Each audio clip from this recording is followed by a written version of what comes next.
الرحمن الرحیم. آپ سب کا حسن و نیست میں ہماری ادارے میں خوش آمدید. اور ہماری بڑی خوش قسمتی ہے کہ عاطف صاحب کی کتابیں رونمائی اور آنکھیں منتشر کے لیے انہوں نے حسن و نیست کو منتخب کیا ہے. عاطف صاحب سے ہمارا بہت کچھ سالوں کا تعلق ہے، تقریباً 5 سے 6 سال پرانا. میری پہلی ملاقات بھی عاطف صاحب سے یہیں پر ہوئی. ہم دونوں خطاطی سیکھ رہے تھے یہاں پر، تو پچھلے ہی باغ میں بیٹھے ہم خطاطی سیکھ رہے تھے، اور نہ وہ جاری رکھ سکے اور نہ ہی میں جاری رکھ سکا. تو کوشش کی بہرحال انشاءاللہ دیر آئے درست آئے کہ مستعد انشاءاللہ پھر کبھی نہ کبھی ضرور اس کو کنٹینیو کریں گے. عاطف صاحب بیسیکلی از ایروناٹیکل انجینئر جو مختلف شعبہ زندگی سے تعلق رکھتے انجینئر بھی تھے، ایئر فورس میں بھی کام کرتے رہے بہت عرصہ. پھر انجینئرنگ کی، کمپیوٹر انجینئرنگ، اس میں پی ایچ ڈی کی عاطف صاحب نے.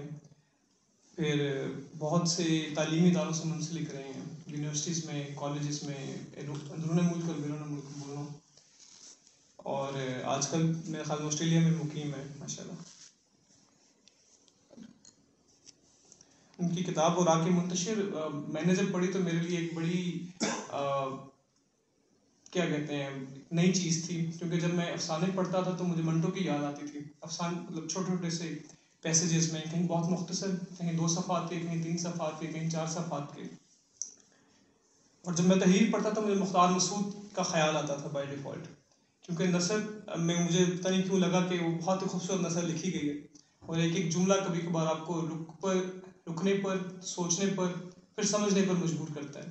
ایک چھوٹا سا جملہ آپ کو پتہ مختصر سا ہوتا ہے، لگتا ہے کہ پوری ایک کہانی اسی جملے میں بیان کی گئی ہے. کسے سمجھتے ہیں تو خاکے ہیں. خاکے بھی اتنے بہترین کہ آپ کو لگتا ہے کہ آپ اس شخصیت کے ساتھ ایک آپ کی تھوڑی سی انٹروڈکشن عاطف صاحب نے اپنے توسط سے کروائی ہے. وہ چاہے منو بھائی ہوں، وہ چاہے اشفاق احمد صاحب ہوں، وہ چاہے ظفر منصور صاحب ہوں، یا باقی جو آپ کے استاد محترم تھے عظیم صاحب سینٹرل ماڈل اسکول کے، وہ بہت ہی خوبصورت خاکہ لکھا ان کا. اور جب طنز و مزاح پڑھتے ہیں تو آپ کو بلا مبالغہ یوسفی صاحب کی یاد آتی ہے. تو ان کو کئی دفعہ آپ نے کوٹ بھی کیا ہے، اور کئی جگہوں پہ ان کا صاحب طرز، ان کا ہلکے سی جھلک نظر آتی ہے، جس طرح وہ لکھتے تھے، ان کا مزاح کا طریقہ تھا. اور ماشاءاللہ میں تھوڑا سا پڑھنا چاہوں گا. اس میں ناصر عباس نیر صاحب نے اس کے بارے میں تھوڑا سا لکھا تھا، تو میں نے سوچا تھا کہ یہ لازمی پڑھوں. بہت خوبصورت لکھا انہوں نے اس کتاب کے بارے میں. فرماتے ہیں عاطف علی صاحب نے متفرق موضوعات پر لکھا ہے، اس سے ان کی دلچسپیوں کے دائرے کی وسعت کا اندازہ ہوتا ہے. آپ نے شخصیات، سماجی مسائل، رویوں، فکری مسائل، روزمرہ زندگی میں پیش آنے والے واقعات اور ان کی سماجی معنویت پر لکھا ہے. شخصیات میں کچھ تو یادگار کرداروں میں ڈھل گئی ہیں، جیسے کہ ماں جی. آپ نے ہر جگہ رواں، صاف، سلیس اور بامحاورہ دلکش زبان تو برتی ہی ہے، تاہم کسی ایک صنف کی پابندی اختیار نہیں کی. افسانہ، مضمون، خاکہ، کالم، ڈرامہ، یادنگاری، تبصرہ جیسی اصناف کو بیک وقت مگر حسب ضرورت برتا ہے. اس بنا پر ان تحریروں میں مختلف مزاج، ذوق حامل قارئین کی دلچسپی کا سماں ہے. سب تحریروں میں سماجی تنگ نظری، ہوس، ناانصافی اور دیگر اخلاقی برائیوں کو سلیقے سے اجاگر کرنے اور خیر کی اقدار کو سامنے لانے کی کوشش ملتی ہے.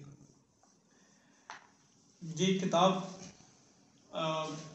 انہوں نے اس کی جو بھی آمدن تھی اس کو ڈیڈیکیٹ کیا وہ عاطف صاحب کے چھوٹے بھائی زراعت شہید صاحب کو، ان کے ٹرسٹ انہوں نے بنایا ہوا ہے.